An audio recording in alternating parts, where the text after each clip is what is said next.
Well, we saw, as I predicted, that the Democrats would move on from Joe Biden.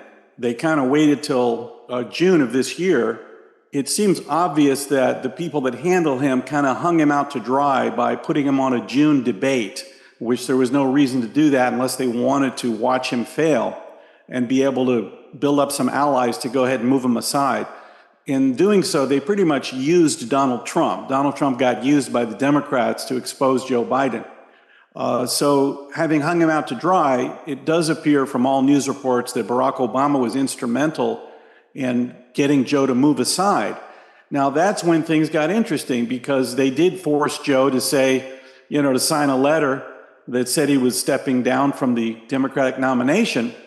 But within 1 hour, Biden sends out a tweet, or Jill or somebody sends out a tweet saying he endorses Kamala Harris. Now, Obama had a completely different idea. He said, no, we're going to have an open convention. It's good thinking. It's only 4 weeks away. Michelle Obama is the only person polling ahead of Trump. She's done everything she had to do in the last couple of years to prepare to be the nominee. As I pointed out in my film, Michelle Obama 2024, Michelle was the keynote speaker for Joe Biden in 2020, same as Barack was in 2004. Michelle writes 2 autobiographies that are actually political documents rewriting her life history, just like Barack did. And she had a voter registration organization called When We All Vote, just like Barack had Project Vote. So she's in politics. I believe she's preparing to be the nominee. And it does appear that Joe Biden, out of revenge for Obama pushing him out, endorsed Kamala Harris immediately. And then the Clintons also jumped on board to endorse Kamala Harris, and Obama stuck it out for about a week and even had Black Lives Matter demand an open convention.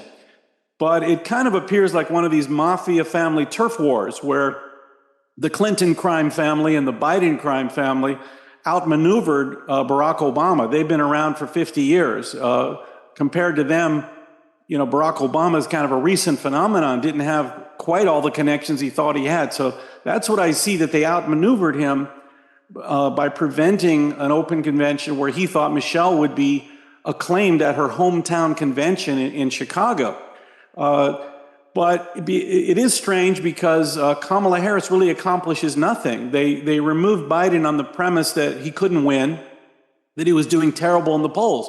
Kamala Harris is an impossible candidate. Yes. She has no support whatsoever. She's a terrible candidate. She was a terrible candidate in 2019. The Democrats didn't want her. She didn't make it to the first primary. She did a terrible job as vice president. She speaks with a funky, nasally kind of voice. She's far left. We've got her on video saying so many crazy things. So it doesn't really make sense that they would have replaced Biden with her because she really can't do any better. The only concern I have is 2 things could happen. They could come to Kamala, or they could look at the polls, if they would be real polls, and tell her she can't win and they'll have an open convention after all in Chicago. Or they may be planning to do the 81 million vote process that they accomplished. They may think they can control 7 counties in 7 swing states with all their mail-in voting shenanigans and ballot harvesting.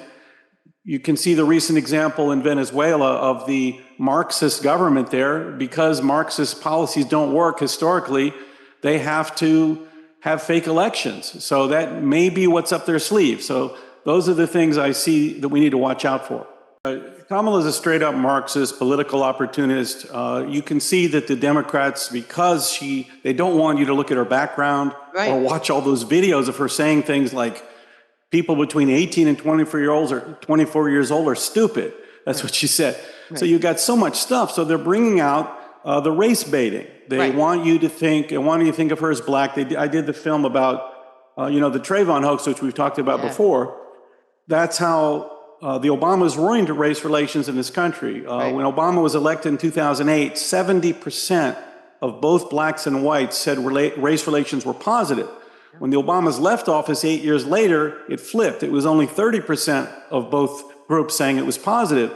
And it's because when Obama was up for re-election, it was not looking good for him because the economy had gotten worse. Illegals were coming into urban areas, taking jobs, filling up schools. And it really wasn't sure that the black voters would come out for him again. They were kind of pissed off. So that's when the Obama administration jumped on the Trayvon Martin case, Right. where he was shot by George Zimmerman in self-defense. And I chronicled how they used a fake witness, Rachel Gentile, the hefty Haitian-American girl who was 200 pounds heavier and 2 years older than Trayvon. And she was a fake witness. She wasn't Trayvon's girlfriend. She wasn't on the phone with him. I found the real girlfriend who refused to lie to police. But that's how they used race baiting, and Obama embraced Black Lives Matter to inflame black voters to think that, you're about to be shot at any moment by a white person. Right. And that's how they maintain power. So I'm seeing a same play coming out to appeal to black voters through these fake claims of racism against Trump, like we saw in the black journalist meeting just the other day. Yeah. And they want you to look and only get black voters to vote their race, because they have hemorrhaged tremendous amount of black voters to Donald Trump, and they need to get them back to get her to win legitimately. Well, in a normal world, you look at Kamala's background, all those video clips of her from 2019, all the crazy stuff, her record as a prosecutor. Remember, Tulsi Gabbard destroyed her in the first debate. If you look at her record, what she says, what she stands for, what she did as vice president, she's an impossible candidate. Yeah. So there's only a couple of things that can happen. Is they can just focus on race. Kamala has not done any interviews, because they know when she talks is when people get put off from her. Yeah. 2019, when she declared for president, she got all this adulation and media coverage and endorsements, and then people started paying attention and interviewing her and talking to her. And that's when they ran away, because she's so unlikable personally and has bad policies. So she seems to be hiding from interviews right now. And that's the big question. Will voters focus on who she is and what she said and what her policies have been? Or will the Democrats succeed in just saying, protect abortion and vote your race, and push her somehow over the finish line? I don't think it works unless they have some more election chicanery planned for 2024. The Democrats really do believe in this concept of communities, that we're all made up of communities. It really goes back to this kind of the ideology of the Weather Underground in the 60s, where they said we're all tribes. We have black tribes and white tribes and Christian tribes, and we're all afraid of each other. That's where Michelle Obama got her whole rap about fear. We all live in fear of each other. All policy is based on fear of the other person. She got it straight from Bernardine Dorn from the Weather Underground. So they really believe in this concept of conflicting communities. Obama had something called African Americans for Obama. I got it on tape. He actually had an organization when he ran for re-election called African Americans for Obama. Imagine if, Mitt Romney had, Caucasian Americans for Mitt Romney. So they have this obsession with identity and race and communities. So I wasn't surprised at all that they just create a new community called White Dudes for Kamala to try to undermine the fact that almost, no white male that had any common sense that would look at her record would possibly vote for her. So, it's PR stunt. But my concern is, she'll win by 81 million votes, and the media will say, well, I guess people didn't want to restrict abortion, and the white guys, and they didn't want to vote for a felon. So I'm concerned that they're building up these stories that they'll use to somehow justify some crazy voting total outcome. Well, Democrats are afraid of what they did, which was outrageous, which was to not hold a fair primary. Right. They excluded RFK, wouldn't let him participate. They stacked the deck to slide Biden in there, and then they canceled 14 million voters and just replaced him. So there are certain laws in certain states like Ohio that there's deadlines where you can't replace a candidate. So they think that if they do a roll call vote, they may be able to prevent Kamala from being excluded from any state ballots. That's what that's all about. As far as the Obamas, Michelle and Barack did that funny phone call that was staged with Kamala. I think they were kind of forced into it. Right. And you might have noticed, if you go back and watch it online, Michelle is pulling the race card and race issue, and so is Kamala. Michelle says, I had to call you my girl, and Michelle drops her G. That's what she does when she wants to appear to appeal to an urban audience. She drops her G's. So Kamala, in response, says, I'm saying and I'm going, whichever couple of words, and I'm being. So she drops her G to try to make and fool minority and black voters into thinking, well, I'm one of you, and so I must have your interests at heart. It's rather insulting and childish, but Michelle Obama did it when she was campaigning for Barack. She would drop her G's when speaking to a black audience, and Kamala is trying the same thing, even though, Kamala grew up with an Indian mother. She grew up in Canada, and she really has nothing in common and no common experiences with black voters. She married a white Jewish guy, so she's trying to fake, an ethnic background, thinking that she can get these voters to vote for her. Other tactics include bringing a rapper, trying to appeal to that core voting group. Well, a couple of things here. Kamala's little foreign experience has been bad. She was dispatched to talk the Russians out of invading Ukraine, and they just laughed that off, and they invaded about a week later. Kamala should have met Bibi Netanyahu at the airport because Biden supposedly wasn't available or was sick. She didn't do that. She didn't attend the speech by Bibi. And those were signals to the protesters, I think, that defaced the Union Station to burn the American flags. And then, of course, she met Bibi and made some statement about the suffering in Gaza, which certainly encourages Hamas, rather than thinking that the U.S. is with Israel and they need to bring it to an end. But as far as what's going on in the Middle East, I think we're going to see a Iranian missile attack on Israel like we saw before. And I think my analysis is the U.S. administration is afraid Israel will bomb Iranian ports, thereby driving up oil prices over $100 a barrel, and therefore hurting Kamala's chances of winning. So to me, the people that Biden's handlers, I think the agencies pretty much control the Oval Office instead of the other way around. The agencies are able to call their own shots. So I think the Defense Department wants to protect, any huge conflagration, to keep it limited. And that's why they're going out there to make it clear to the Iranians not even to attack, or make it be very limited, or you'll face the United States retaliation. That's what I think that's about. Well, this is part of their effort for several years to manipulate the votes, to attack the voting system. The Democrat Party, I believe, is basically an insurrectionist party. They destroyed U.S. immigration law by knocking down the border. They destroyed election law by, instead of having election day where you come and vote, they make it 2 months, 3 months, mail-in ballots, ballot harvesting, and just this week they want to destroy the Supreme Court. All of it is an insurrection against the United States laws and as it exists as a constitutional republic. So because they know that they can harvest ballots and get mail-in ballots are piling up all over the state of California, they're going to mail out 22 million ballots to every apartment where anybody ever lived who was ever registered 20 years ago that moved. So no one knows who picks up those ballots, who fills them out. We got drop boxes on every corner. No one knows who deposits them in there, and there's no way to audit it.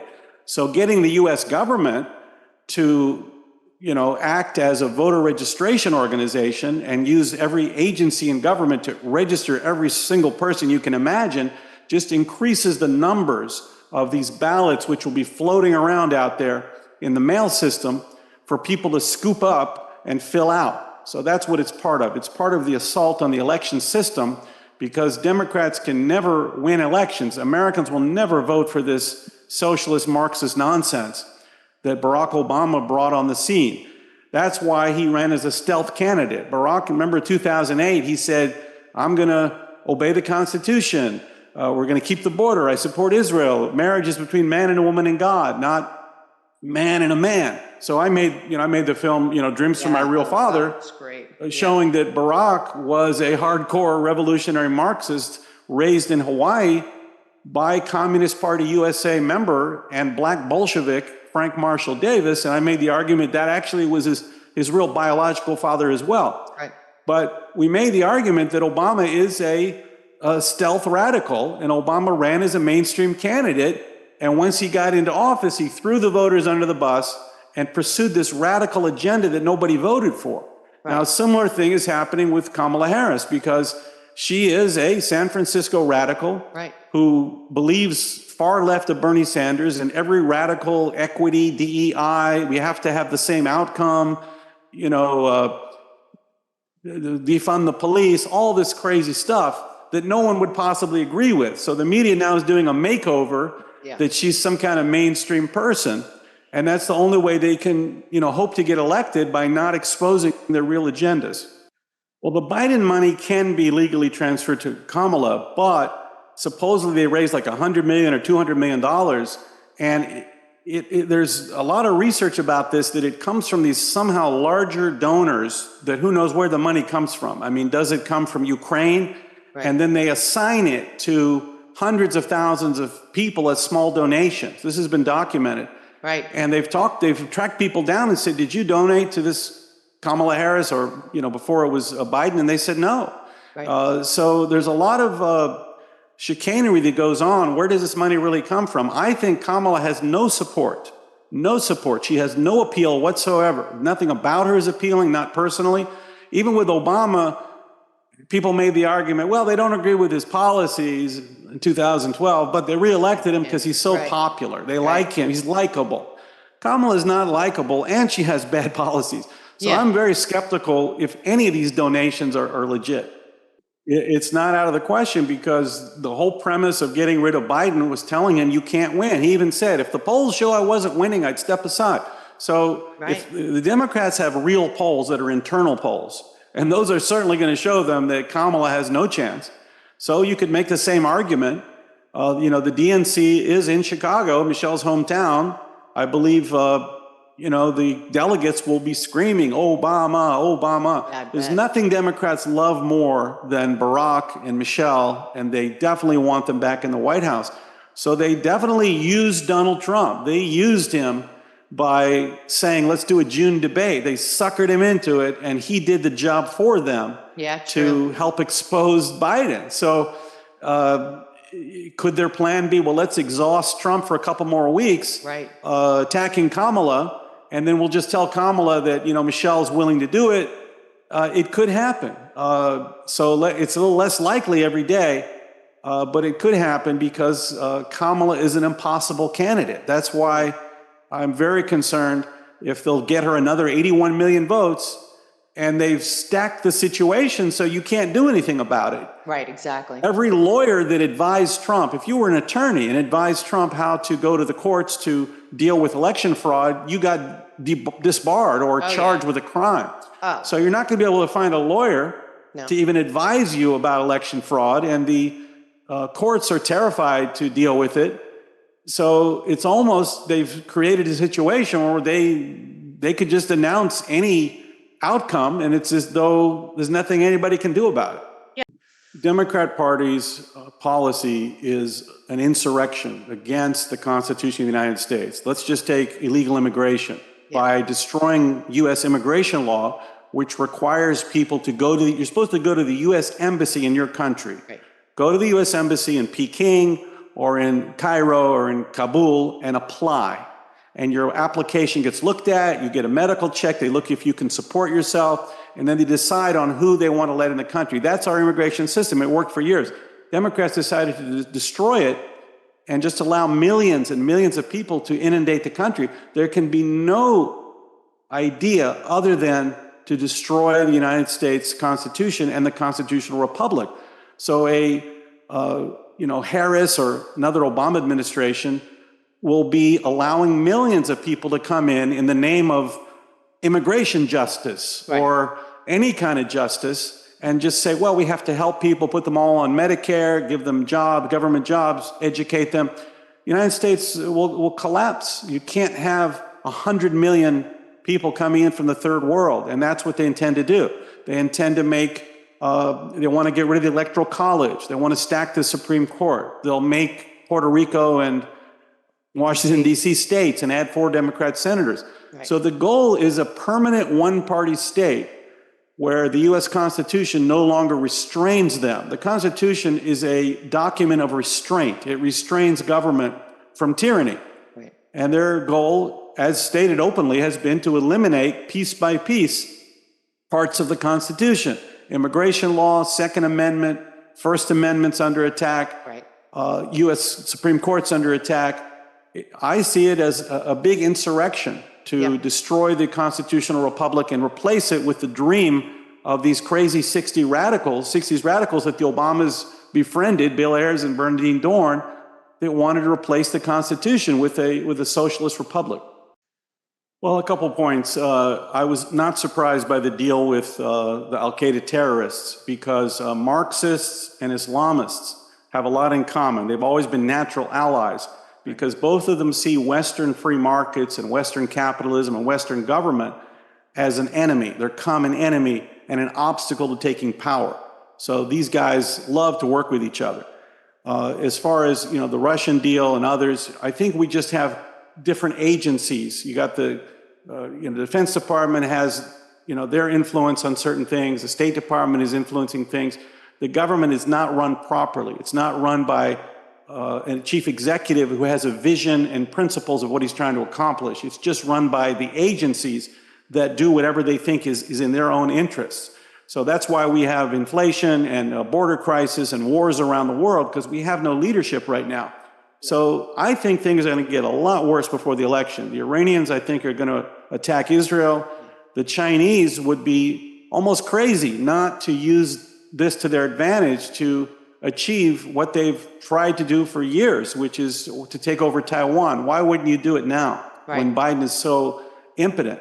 Yeah. So I think we're going to see things continue to unravel by having an incapacitated president. Now, don't think that the Russians and everybody else didn't know from 2020. I was talking about it. You were talking about that Biden was incapacitated. Right. So it's only that everyone is finally catching on in this country. Yeah. So these, I think, are just very dangerous times with no leadership in the White House and foreign actors taking advantage of the United States at every turn. Yeah, well, there was a story floated. We don't know if it's true, but it was floated that Obama wanted Mark Kelly, the senator from Arizona, to possibly be the nominee. Now, that might have been a fake story that was out there because he really thought Mark Kelly would be his VP for Michelle.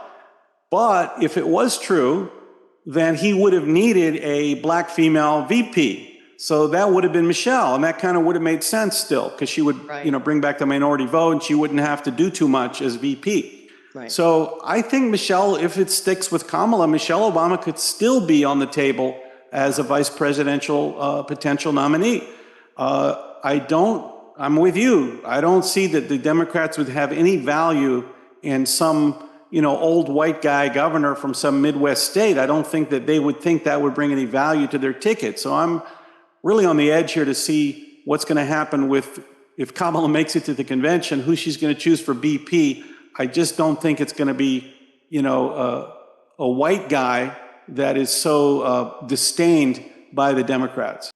Well, there's a couple things at play. Let me give you a little bit of perspective. When Obama got in 2008, let me explain how the far left Marxist mentality works. Is they always believed, they talked about this in the 60s, the Ayers and Dorn, they always felt that they would be able to take power. Their biggest concern was withstanding a counter-revolution, that the capitalists would, if they took power and screwed everything up, that the capitalists would come and get rid of them. So they built their entire system to withstand a counter-revolution. So when Obama got into power in 2008, he stacked the Justice Department with far-left radical lawyers. He hired 1,000 lawyers out of the SPLC to turn the Justice Department into a social justice organization. Right. He purged the military. He put his people like Brennan and others in the CIA and FBI. He created a bureaucracy of far-left radicals such that if for some reason they lost power, they'd be able to fight back and put down the counter-revolution. And that's, from their point of view, that's what Donald Trump was. He was the counter-revolution. They didn't think he could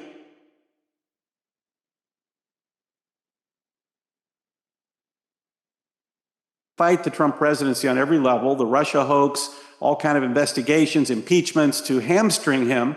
And then lo and behold, they get this blowhard, Joe Biden, to late 70s, put him in a basement, and they joined together with big tech and all their allies and the media and their ballot harvesters and everyone they could think of, and they gave him probably too many votes to make sure they wouldn't lose. 81 million votes, that was like 15 million more than Obama. That's how popular the guy was. And, he wins all these swing states by 10,000 votes only. Yeah. So today they see the same, that's their main thing. They believe they have a permanent right to power, permanent right to the executive branch. It gives them the ability to enforce their policies that no one votes for. It gives them access to all the money to fund all their crazy climate groups and all their DEI initiatives. And I just very much doubt that they're going to allow a free and fair election because that's who they are and that's how they think. And using big tech is just part of that team to keep them in power. Okay, well, the first thing is to understand is you got to understand how communism developed over the years. In the early days of communism, Stalinism, they would take people that were entrepreneurs, they called them bourgeois, they were the enemy of the state, and they would put them in jail and take their companies away from them, and they would put state bureaucrats in charge of these companies. And the companies all failed, and everybody's lost their jobs, and everybody starved. So the communism learned that instead of replacing these talented entrepreneurs and putting them in jail with state bureaucrats who don't know how to run anything, they would allow these big tech guys to stay in power if they would partner with the socialist government. So most of them took that deal. They were like, great, we'll get all these extra favors. Amazon, Jeff Bezos, he got a contract, no bid contract, which is illegal, from the CIA for $600 million to build a CIA website. The next day, he used $250 million to buy the Washington Post, which is a mouthpiece of the CIA. So don't think, and Jeff Bezos, by the way, Amazon wasn't making money. It was a break-even company until that happened. Once he got in with the CIA and the Washington Post, all of a sudden it's this huge company. So the big tech moguls cut their deals with the socialist government enterprise. Right. Some of them now are seeing, you've seen that some of them, like Elon Musk and others, have principles and they're seeing how this works. And maybe they have so much money, they say, well, we don't care. We don't want this. This is not going to end well. Right. So you see a little bit of a counter-revolution among some of these big tech guys. Right. But I think they're still in the minority. Well, you can see the name of this film I made in 2007. Farewell, Israel. Now, why did I use that name? Right. It was kind of an ominous title showing the history of Islamic law and thought and their goals and aspirations. And the reason I use that title is because, and it explains why there is an existential threat to Israel today, because the Israelis defeated the PLO terrorists, they kicked them out of Lebanon, and they were in Algeria, of all places, and they won. And Israeli leftists, encouraged by the State Department, decided to give territory to these terrorist groups in Gaza and the West Bank and give them airport, water, money, and a state, essentially, to set up a state within their very tiny territory. Right. So I said, that's crazy. This is going to lead to an existential threat. They're going to turn these territories into terrorist bases. And a lot of Israelis knew that and tried to fight against it, but the momentum was that peace is just going to break out. It was based on a complete misunderstanding of the goals and values of the Islamic world and what they were going through. The PLO was a secular terrorist organization. They were out of favor in the 80s. It was replaced by Islamism, the movement for Islamic government. It's been around for 100 years, and this is what has taken over the Islamic world in Lebanon, in Iran, and so many other places. So there's no question the Iranians have used everything they can to exert influence over their, ideological brothers, the Marxist Democrats. Right. John Kerry's daughter, I think, was married to an Iranian. He was involved with the Iranians. There's a lot of things going behind the scenes that we don't know about, to the extent that you've got certain Iranians working in the State Department under DEI consideration. Right. This is an existential threat. You've got Turkey, of all countries, a NATO ally, threatening to invade Israel. Right. Iran is threatening Israel, Lebanon, these little terrorist groups.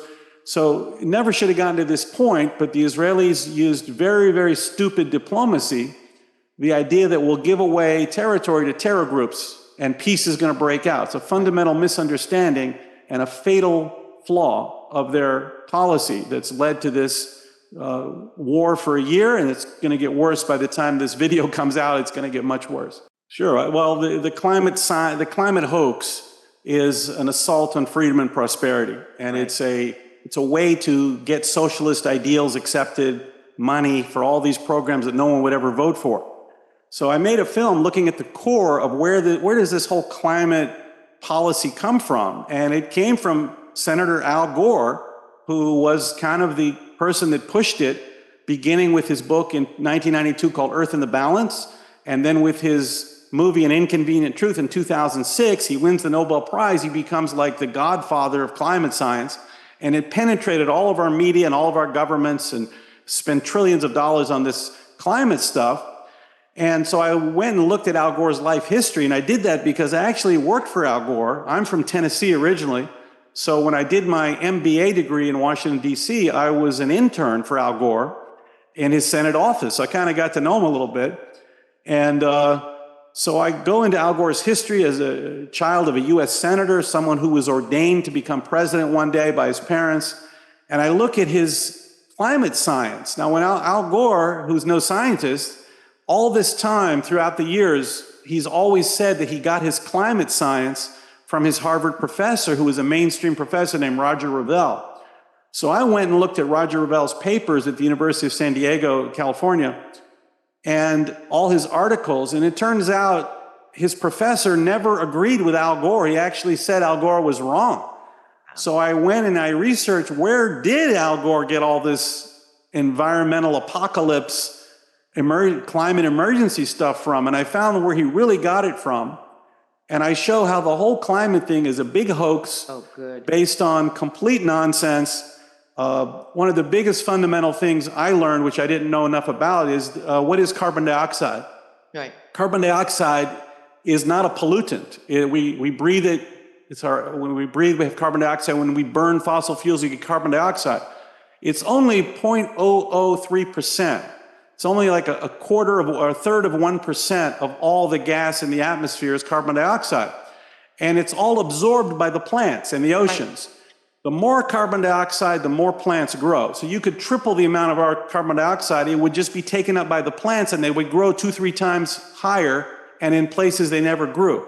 So the whole idea that carbon dioxide is a bad gas or a pollutant that we have to limit is total nonsense. So in this movie, it's really interesting and entertaining, and it exposes the whole climate hoax for what it is, based on Al Gore wanting a political issue to promote himself, and he lied about his entire basis of his climate science. So it's going to come out in December, and I'll be on your show. We'll talk about it. We'll have a website up with a trailer before too long. Yes, please. So go to Highway 61 ENT, Highway 61 ENT for entertainment.com, and that's where you'll find all my films are there. MichelleObama24.com for the Michelle Obama movie and trailer. The TrayvonHoax.com. You can, if you go to Joel S. Gilbert, Joel initial S. Gilbert on Twitter, there's also a link where you can look at all my films.